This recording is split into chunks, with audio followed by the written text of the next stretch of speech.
Evet, insanın mikrofonun olmasının da böyle bir avantajı var. Ne kadar da uzak olsam da kameraya sesim bence net gelmesi gerekli. Neredeyim ben şimdi? Bilin bakalım. Evet, Japonya'da değilim. Ee, Sonunda döndüm Kopenhag'dan. 2-3 gün orada kalmıştım. Maraton falan çektim. Şimdi de geldim Berlin'e. Videonun ortalarında dediğim gibi Berlin'e dönünce çekecektim videoyu. Öyle de yaptım bu sefere. İstiyorum size biraz tripod üzerinden manzara fotoğrafçılığı nasıl olur onu açıklayayım. Elimde bir tane Canon kamera var. Bu benim ilk kameram, ilk full frame kameram bu. EOS 6D Mark II. Güzel bir kamera. Üzerinde de 17-40 lensim var. Hatta şöyle göstereyim size. Ha. İşte bu benim kameram. Çabucak anlatayım size. Bu kameranın ne özelliği var? Aslında hiçbir özelliği yok. Normal basit bir kamera. Önemli olan RAW fotoğraf çekmesi. RAW neydi? Baştan söylediğim gibi ham fotoğraftı. Peki manzara fotoğraflarından ne önemli derseniz elinizdeki herhangi bir kamerayla çok güzel manzara fotoğrafları çekebilirsiniz.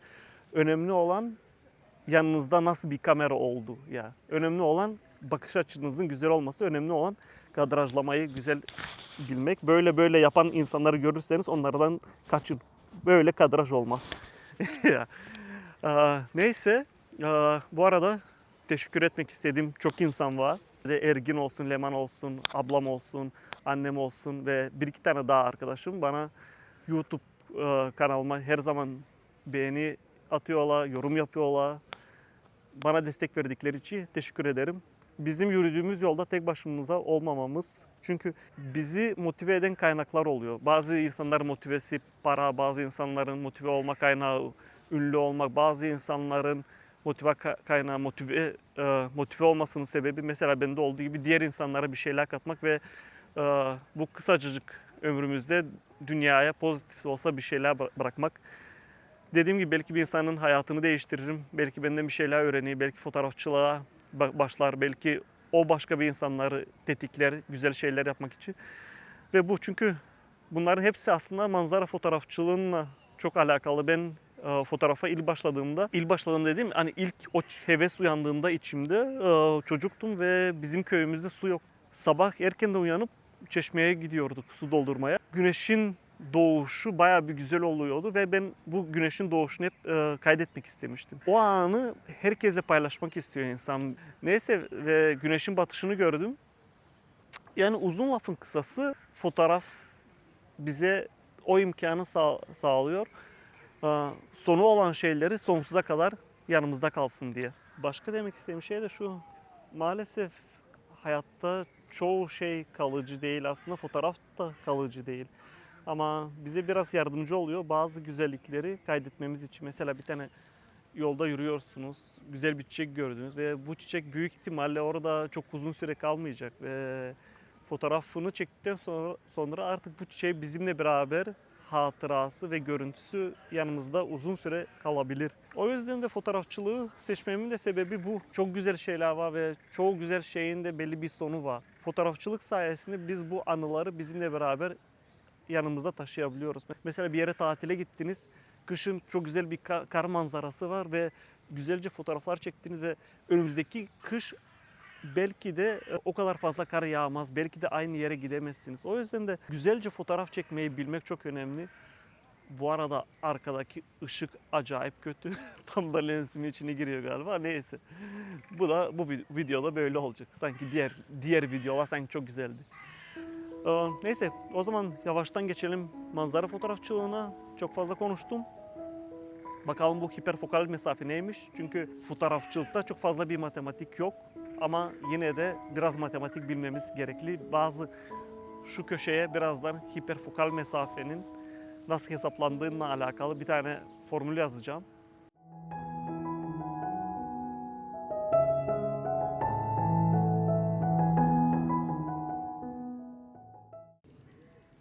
Gelin şimdi size hiçbir yerde duyamayacağınız, bunu da benim öğretmenimden öğrendim. Hiperfokal mesafeyi size göstererek anlatayım. Peki nedir bu hiperfokal mesafe? Manzara fotoğrafçılığında ön planda sonsuza kadar her yerin net olması istediğimizde kullandığımız sihirli bir noktadır. Teknik olarak lensin bu mesafeyi netlediğinde hiperfokal mesafesinin yarısından sonsuza kadar olan her yer kabul edilebilir. Neyse gelin bunu beraber hesaplayalım. Şimdi hiperfokal mesafeyi ölçerken nelere dikkat etmeliyiz? Şu f11'e. Bu bizim f11 neydi? Diyaframımızdı. Yani şu anda benim diyaframım f11. Başka dikkat etmemiz gereken şey odak uzaklığımız. Yani kaç milimetrede? Şu anda benim kameram gördüğünüz gibi 24 milimetrede. Yani hiperfokal mesafe, şimdi yukarıda gördüğünüz gibi, şuraya bir yere yazarım ben formülü. 24 tüm karesini alıyoruz. 24 çarpı 24. Şimdi gelin beraber hesaplayalım. 24 çarpı 24 576. Tamam. Diyaframımız kaçtı? O da 11 çarpı 0.030. Yani bizde bu da 0.33 gösteriyor.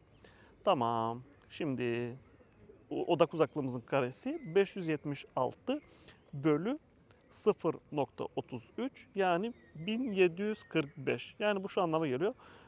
1745 milimetre yani 1 metre 74 santimetrenin ortasına netlediğimde her yer net olması gerek. Yani şu anlama geliyor.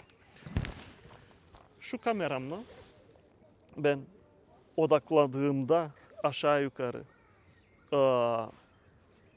gölün biraz önüne 1 metre 2 metre önüne odakladığımın yarısından sonsuza kadar her şeyin net olması gerekiyor. Bizim için de netlik çok önemli. Gelin şimdi ilk önce bir tane beraber bir fotoğraf çekelim. Hem ben burada size göstereyim ayarlarım nasıl ayarlıyorum diye.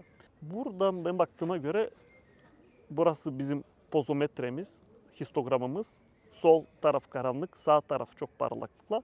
Şu anda benim kameram bana diyor bir taraf çok aşırı karanlık, bir taraf çok fazla parlak. Bunun için de bizim yapmamız gereken şey iki tarafında denk olmasını sağlamak. Yani bu çok zor. Bunu Photoshop'ta yapmamız gerekiyor. Çünkü hiçbir zaman gökyüzünde yeryüzü aynı olamıyor. Çok zor zamanlarda oluyor. Maalesef onun için altın saatleri beklemek gerekli. Bizim de öyle bir zamanımız yok. Bekleseydim iyi olurdu. Kopenhag'da çok güzel kareler yakaladım. Çünkü orada altın saatlere denk geldim. Birazdan altın saatler burada da olacak ama beklemek istemiyorum. Neyse. Bu bir eğitim videosu sonuçta. Şimdi ilk önce kadrajımızı bir ayarlayalım. Benim tabii kameramı elime almam gerekiyor. Evet, şu anda kadrajımı ayarladım. Gördüğünüz gibi yeşil, yani bu şu anlama geliyor. Fotoğraf makinem düz. Buradaki çiziler işte altın oran içi bana yardım ediyor. Ben diyelim ki mesela bir ağaç çekeceğim. Ağacı sol tarafa şu çizgiye konumlandırıyorum. Ama su olduğunda 3'e 1 diyelim ki mesela 1 2 gökyüzü 1 su, yani altın oran bu abi. İşte birazdan koyarım size çizgileri, görün rahat rahat. Ay ne kadar zormuş ya anlatmam. Ya neyse, tekrardan şeye gelelim, fotoğrafa gelelim. Şu anda gökyüzü aşırı parlak. Ben istiyorum gökyüzünün biraz renkleri ortaya çıksın. Işığı ölçmem gereken yer aslında benim su. Suyun üzerinden benim ışığı ölçmem lazım. Şu anda suyun üzerine ışığı ölçtüğümde pozometrem, bir saniye şu suyun yerine geleyim. Pozometrem bana diyor ki biraz karanlık burası. Burasını biraz açabiliriz aslında. Ya. Ördekler geçti. Neyse tamam. Gökyüzünü ayarladık. Suyu ayarladık. Şimdi tek gerekli olan tuşa basmam. Evet. Şimdi fotoğrafımız bu. Peki bunun problemi ne? Bu çok parlak. Ya. Gökyüzü bizim varla yok arası. Yer biraz daha iyi. Ben ne yapmam gerekiyor peki? Kopenhag'da da yaptığım gibi HDR fotoğraf çekeceğim burada. Peki onu nasıl yapıyorduk? İlk fotoğrafım 0'dı ya. Şimdi bunu yapıyorum. -2. -2'de bakın gökyüzü biraz geldi. Şimdi bir tane daha fotoğraf çekiyorum. Bunu da +2 yapacağım. Evet bak biraz daha ağaçlar geldi. Tamam. Şimdi bu fotoğrafla 3 fotoğrafı birleştirdiğimde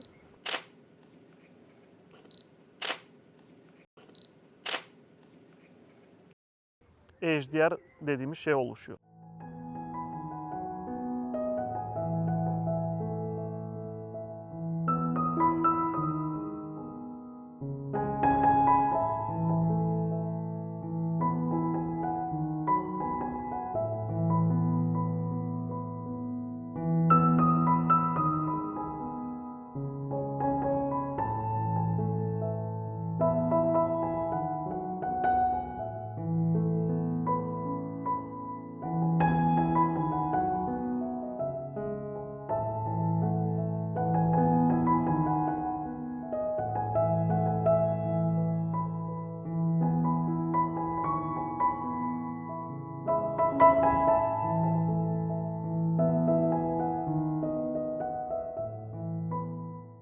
Tamam.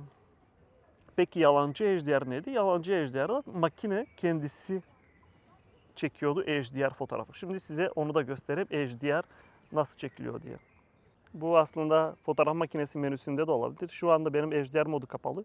Ama bunu açarsam otomatik, bak işte burada size anlattığım gibi artı 1 EV, artı 2 EV, artı 3 EV veya eksi 3, 2, 1 EV, artı veya eksi. Ben bunu otomatik yapayım. Canlı tablo falan seçebilirim burada. Sürekli çekim, tek çekim var. Burada tek çekim yapacağım. Otomatik görüntüleme, hizalama açık. Tamam. Şimdi ben fotoğrafımı da böyle size göstereyim. Şu anda bu benim karem. Biraz önce gördüğünüz gibi her şey çok parlaktı veya çok karanlıktı. Şu anda da öyle. Şu anda gökyüzü diyelim ki çok parlak. Hatta şu yazıları sizin için kapayım. Şu anda gördüğünüz gibi gökyüzü parlak. Su biraz daha iyi görünüyor. Ve burada yapmam gereken şey netlemek. Ve şu anda fotoğraf makinem 3 tane fotoğraf çekti. 3 tane farklı pozlama yaptı. İlkinde gökyüzü netti, ikincisinde yeryüzü net, üçüncüsünde ağaçlar da net. Ve şöyle göstereyim size. Netleyeyim burayı. Şu anda gördüğünüz gibi ağaçlar gözüküyor, su gözüküyor ve gökyüzü. Gelin diğer fotoğraflarla kıyaslayalım bunu. Burada bakın ne kadar parlak. Burada ne kadar karanlık. Bunlar hepsi 3 fotoğraf, 3 farklı fotoğraf. Fotoğraf makinesi tek bir fotoğrafta bunları birleştirdi. Neyse, videoyu sonuna kadar izleyenler için çok teşekkür ederim. Yeni videolarda görüşmek üzere. Bu videoyu beğenmezsem büyük ihtimalle üşendiğim için yükleyeceğim, uğraşmayacağım tekrardan video çekmeye. Artık ben de yavaş yavaş kendimi geliştirmek için daha çok çabalamam gerekse. Ya neyse, şimdilik benden bu kadar. Hoşça kalın.